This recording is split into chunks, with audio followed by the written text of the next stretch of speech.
Our topic today on Straight Talk is about getting new business.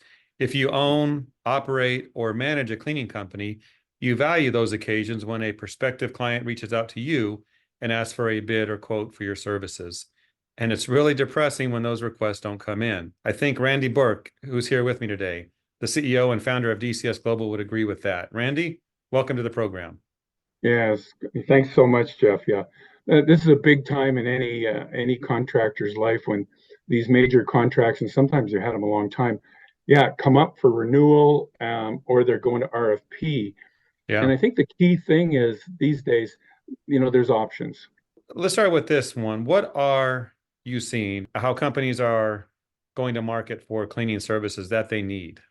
Yeah, it's really different post-pandemic right now. In a lot of cases, the strong relationships have been built during the pandemic, and there's a lot of reticence to change contractors, which is good for the incumbents. But how do you do that? So what we're seeing really is that the situation with labor shortages, those strong relationships, you know, and the sensitivities around occupancy and how they've managed to renegotiate or get cleaning working post-pandemic is important. So I think there's a lot of impetus to stay with the existing contractor. So looking forward, I mean, its timing is everything. So as your client starts, your contract's coming up in time, or they're making noises about going to bid or such, you might consider, hey, what about we just renegotiate?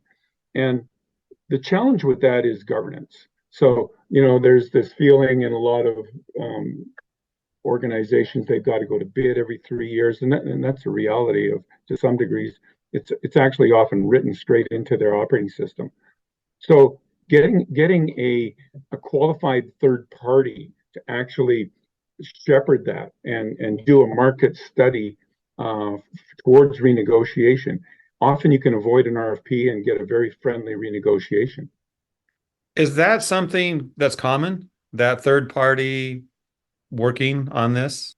Yeah, we've been doing it for 20 years, but it's kind of in the background. But now it's come forward for the reasons I just mentioned, post-pandemic. So we're doing a lot more of them, and it's got a lot of value when you think about, contractors and me having been one. You've always got sort of things that you're trying to manage for the service level. Let's call them challenges that maybe the client doesn't quite realize. Whereas a third party subject matter expert understands those things and can actually maybe solve the issue in a new specification or adjust, day staff or a problem tenant or something. So often there's a background story that can be put together by the subject matter expert, with a new spec, with a new sort of offer to the client.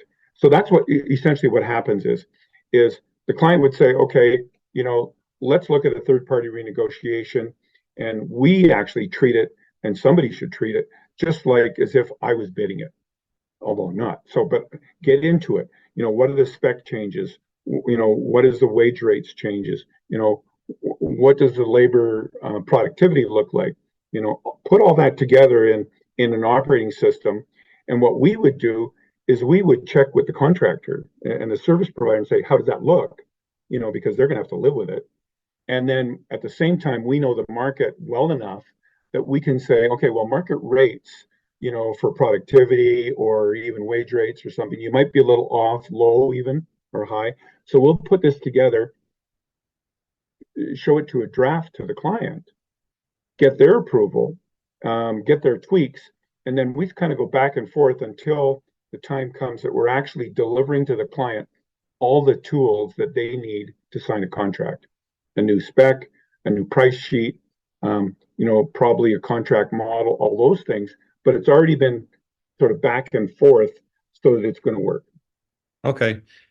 So, are there any other things that need to be in place for this to happen, to succeed? Yeah, there are. Again, timing is important. Service providers have to make sure that things are going well. You know, there's there's no skeletons in the closet. We suggest that a joint customer review session would be done separate of us ahead of time.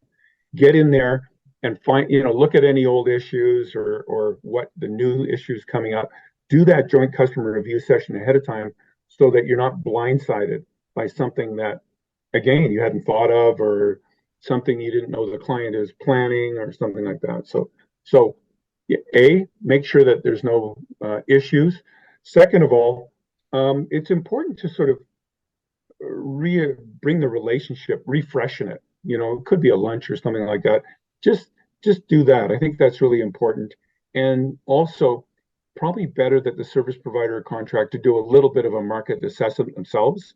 If it was going to bid, you know, what would I be looking at that I need for an increase, or what would change or whatever. Just get your head around it, just in case when you're sitting in front of the client suggesting it, they may say, "Hey, let's just do it, you and I." Unusual, but you better be ready.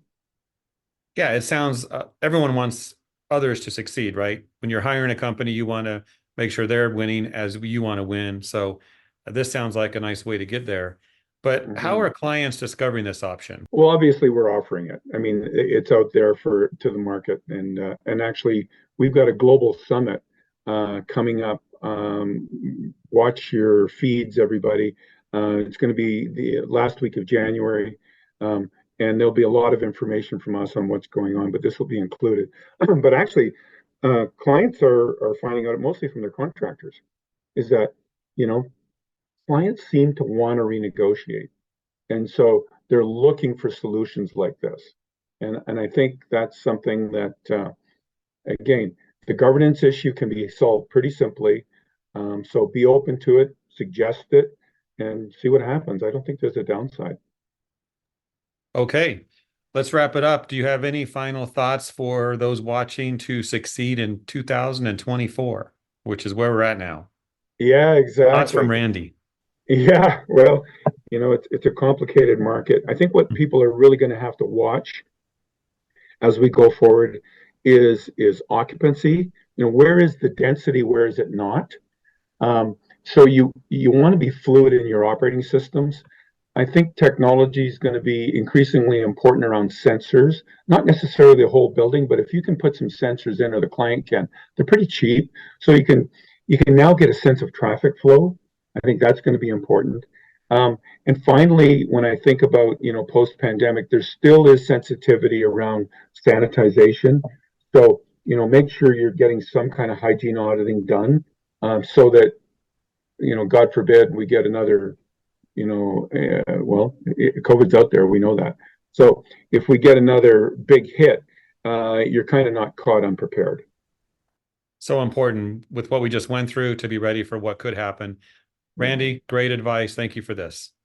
Always my pleasure. Thanks so much, Jeff. Take care.